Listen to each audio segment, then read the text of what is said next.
पूरे देश में हंगामा मचाने वाले नीट पेपर लीक केस में गिरफ्तार हुए प्रोफेसर शिवराज मोटेगांवकर के खिलाफ नांदेड़ में बहुत गुस्सा है।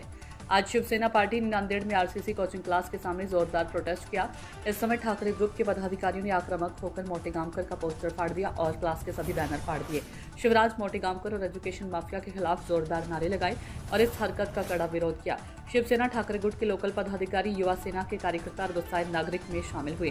शिवराज मोटेगांवकर के खिलाफ जल्द से जल्द पूरी जांच होनी चाहिए। दोषी पाए जाने वालों के खिलाफ सख्त कानूनी कार्रवाई होनी चाहिए। ठाकरे गुट ने यह भी चेतावनी दी कि अगर उनके खिलाफ कार्रवाई नहीं की गई तो वे और भी कड़ा आंदोलन करेंगे।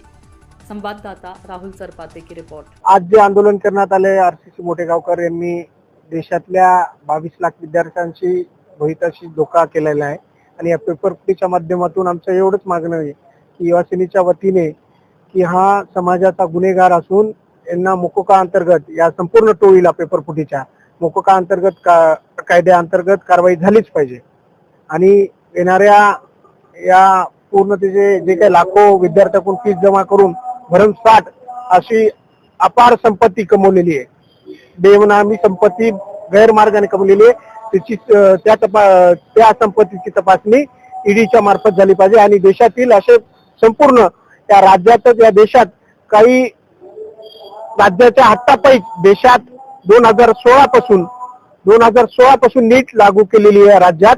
आमचं नेहमी वेळोवेळी आम्ही या नीटच्या विरोधात राज्य शासनाला आणि केंद्र सरकारला निवेदन दिलेली आहे। या राज्यात आणि या देशात नीट हद्दपार झाली पाहिजे, कारण की या नीटच्या माध्यमातून लाखो करोड जे गडगडीचं आर्थिक पालक आहेत त्यांच्या मुलांनाच कोचिंग क्लास हे घडू शकते, कारण की सामान्य मुलांना कोचिंग क्लास हे घडण्याची ही त्यांची लाखोची फीस भरायची त्याची कुमत नसते ना, त्यांच्या काही लोकांच्या हट्टापायी ही नीट या राज्यात या देशात लागू केलेली आहे। आज नीट आरसीसी कोचिंग क्लासेस श्यामनगर इथे आम्ही मोटेगावकर यांना काळं फासलेलं आहे।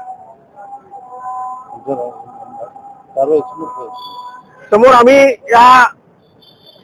या पूर्ण मोटेगावकरच्या टीमला फाशीची शिक्षा व्हावी आणि असे अनेक प्रकरणात या भाजप सरकार मध्ये आम्ही पाहिलेले आहे, कारण की जे पैसेवाले आणि गडगंजवाले आहेत त्यांना चौकशी होते, नंतर चौकशीचा ससेमिरा कुठं गायब होतो हे हेच कळायला भाग लागत नाही। म्हणून माझी केंद्र सरकारना, या राज्याच्या मुख्यमंत्र्यांना आणि देशाच्या पंतप्रधानांना एवढीच विनंती आहे की आपण केंद्रीय मंत्री धर्मेंद्र प्रधान यांचा राजीनामा घ्यावा आणि त्यांच्याकडून हे खातं काढून दुसऱ्याला बहाल एखाद्या चांगल्या सुशिक्षित डॉक्टर IAS असणाऱ्या अधिकाऱ्याला द्यायला पाहिजे। आणि राज्यातही मला एवढीच इच्छा आहे की माननीय मुख्यमंत्र्यांनी